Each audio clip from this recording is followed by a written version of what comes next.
పొలంలో కూర్చో 1 సంవత్సరం 2 సంవత్సరాలు అయిపోతుంటది. అందుకే మా అంత కలిపి వచ్చాను. అడుగుదాం ఎంత ఖర్చు అయిందని. నాన్న ఎంత ఇంక మొత్తం జాంకారం వేస్తారు మా డాడీ. పొలాలు అవి ఉండవు, ఓన్లీ జాంకారం వేస్తారు. ఎన్ని ఎకరాలు వేస్తాను జాంకారం? 3 ఎకరాలు వేస్తానమ్మా సరుకు తోట. ఎంత ఖర్చు అంత? 3 ఎకరాలకు 1,50,000 అయింది. మొత్తం 4 సంవత్సరాలకి 4-5 1 ఇయర్ పెట్టుబడి ఉంటుంది. ఫస్ట్ ఇయర్ ఉంటుంది, తర్వాత పెట్టుబడి ఉండదు. తర్వాత 5 సంవత్సరాలు అమ్ముతుంది దీన్ని. ఎంత? 3 ఎకరాలు మంచి రేట్ ఉంటే 3 ఎకరాలకి ఒక 15 నుంచి 20 లక్షలు వస్తుంది. మరి రేట్ లేకపోతే? రేట్ లేకపోతే 10 లక్షలు వస్తుంది. అవునా? పెద్దగా కష్టపడాల్సిన అవసరం ఉంది. ఫస్ట్ ఇయరే కొంచెం కష్టం ఉంటుంది గొప్పలు అయితే తవ్వించడం. తర్వాత ఏ కష్టం ఉండదు. అలాగే వరిసేను అయితే లేదు, పామేలు కూడా వేసాను ఒక 8 ఎకరాలు. అయితే మరి నువ్వు రియల్ ఎస్టేట్ గా చేసేవాడు ఎందుకు? మళ్ళీ రియల్ ఎస్టేట్ పడిపోయింది, దెబ్బ అయిపోయాను.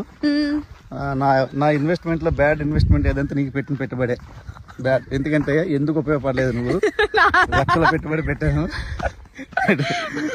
కానీ ఉద్యోగం తెచ్చుకోకుండా వెళ్ళి పెళ్లి చేసుకుని వెళ్ళిపోయావు.